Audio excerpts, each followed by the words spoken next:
असदुद्दीन ओवैसी की party AIMIM के नेता ने उन्हें प्रधानमंत्री बनाने का एक प्लान सामने रखा, जिस पर सियासत गर्माती हुई नजर आ रही है। एक दिन उत्तर प्रदेश के अलीगढ़ में एआईएमआईएम के जिला अध्यक्ष गुफरान नूर ने अपने समुदाय से प्रधानमंत्री बनाने के लिए ज्यादा से ज्यादा बच्चे पैदा करने की नसीहत दी और कहा कि अगर ज्यादा बच्चे पैदा नहीं करेंगे तो ओवैसी प्रधानमंत्री कैसे बनेंगे, जिसका एक वीडियो सोशल मीडिया पर वायरल हो गया। तो मुस्लिम समुदाय से एक अपील की गई है। एआईएमआईएम के जिला अध्यक्ष हैं नूर, जिन्होंने ये अपील की, समुदाय से ये कहा कि ज्यादा से ज्यादा अगर बच्चे हम पैदा नहीं करेंगे तो आखिर एआईएमआईएम चीफ असदुद्दीन ओवैसी को हम प्रधानमंत्री कैसे बनाएंगे। उत्तर प्रदेश में उन्होंने अपना ये विवादित बयान दिया, जिस पर लगातार अब सियासत भी गरमाई हुई है। उत्तर प्रदेश के अलीगढ़ में एआईएमआईएम के जिला अध्यक्ष हैं गुफरान नूर, जिन्होंने ये बयान दिया था।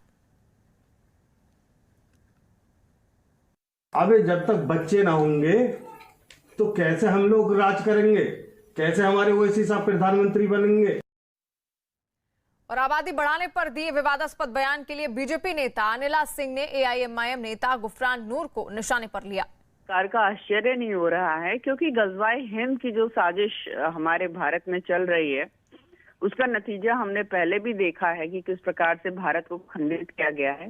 अब बचे हुए भारत पर भी किस प्रकार से कब्जा किया जाए गजवाए हिंद फौज का, जिनको पूरा इस्लामिक देश बनाना है भारत को।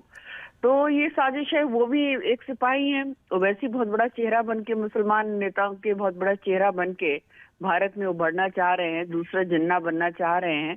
तो ओवैसी साहब इनकी जरूर क्लास लगाएंगे, क्योंकि इन्होंने सच्चाई उगल दी है अपने राजनीतिक दल की। मंशा इनकी यही है कि यहाँ पे किस प्रकार से ज्यादा मुसलमान लोग बने या पैदा हों। तो ये साजिश है इनकी जी।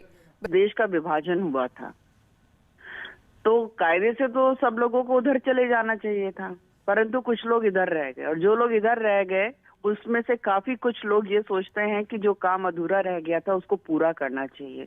उस काम को पूरा करने के लिए ओवैसी जैसे जो लोग हैं, जिन्होंने अपने राजनीतिक दल भी बनाए हैं, बहुत सारी संस्थाएं भी चल रही हैं कि या तो धर्म परिवर्तन कराया जाए या फिर इतना फैला दो, इतने बच्चे पैदा कर दो कि यहाँ पर आने वाले भविष्य में ये देश जो है इस्लामिक हो जाए। परंतु जो हमारा सनातन है, हम हिंदू हैं, इतने हम लोग कमजोर नहीं है कि कोई भी आकर हम पर इतना हावी हो जाएगा। और बयान पर जय हिंद देशवासियों, आप देख रहे हैं एनजीओ न्यूज। दूसरी तरफ एमआईएम के सांसद इम्तियाज अली ने लोकसभा में बीजेपी की महिला सदस्य को दिया करारा जवाब।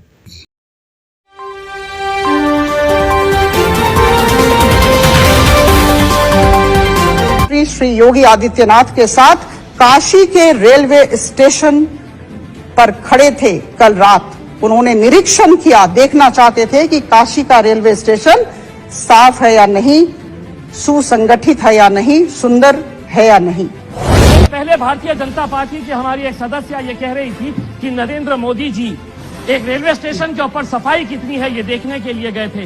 मैं वजीर आजम से ये दरखास्त करना चाहूंगा कि किसी दिन रात में बगैर सिक्योरिटी के एक आम आदमी की हैसियत से किसी बड़े सरकारी अस्पताल के अंदर जाइए, आपको सच क्या है और झूठ क्या है इसका पूरा पर्दाफाश हो जाएगा। आज इस बजटरी डिमांड्स के अंदर माइनॉरिटी के बारे में भी चर्चा की जा रही है।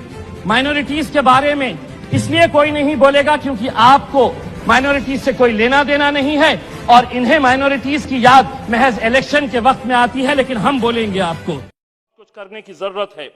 अध्यक्ष महोदय, आज जो minister of state for finance doctor Bhagwat Karad sahab मेरे सामने बैठे हुए, वो मेरे ही चुनावी क्षेत्र से आते हैं और वो एक खुद डॉक्टर है और उन्हें मालूम है कि मेरे चुनावी क्षेत्र के अंदर, उनके चुनावी क्षेत्र के अंदर मेडिकल की क्या अवस्था है। क्या डॉक्टर साहब ये हकीकत नहीं है, क्या ये सच्चाई नहीं है कि मराठवाड़ा का सबसे बड़ा घाटी हॉस्पिटल औरंगाबाद के अंदर है और आज भी इस हॉस्पिटल के अंदर गर्भवती महिलाओं को बेड्स नहीं होने की वजह से, डॉक्टर्स नहीं होने की वजह से उन्हें फर्श के ऊपर लिटाया जाता है। यह हकीकत है जिसको आप इनकार नहीं कर सकते हैं। आप भी कई मर्तबा इस अस्पताल के अंदर गए हैं।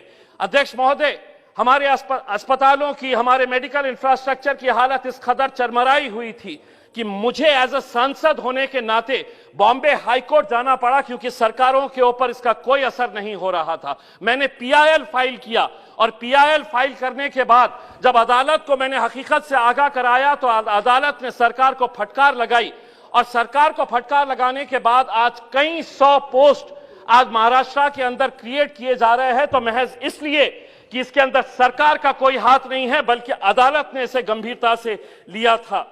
क्या वजह है कि अदालत के दखल अंदाजी के बाद ही ये मेडिकल इंफ्रास्ट्रक्चर को इंप्रूव किया गया है? क्या वजह है कि हम बहुत सारे लोगों के मरने के बाद ही हम जागते हैं? कोरोना से पहले अगर हम इसके ऊपर संजीदगी से ध्यान देते तो आज मेरे हिसाब से महाराष्ट्र के अंदर जितनी मौतें हुई है या देश के अंदर जितनी मौतें हुई है हम वो बचा सकते थे। हम एक तरफ आयुर्वेदा को खूब बढ़ावा दे रहे हैं, लेकिन क्या वजह है कि हम यूनानी मेडिसिन को पूरी तरह से नजरअंदाज कर रहे हैं। आगे क्या होगा हम नहीं जानते हैं, लेकिन बूस्टर शॉट्स के बारे में सरकार की क्या नीति है ये हमें बताए। जीनोम सीक्वेंसिंग महज 1% तक क्यों है, इसके बारे में हमें बताए। आज के इस बजटरी डिमांड्स के अंदर माइनॉरिटी के बारे में भी चर्चा की जा रही है। माइनॉरिटीज के बारे में इसलिए कोई नहीं बोले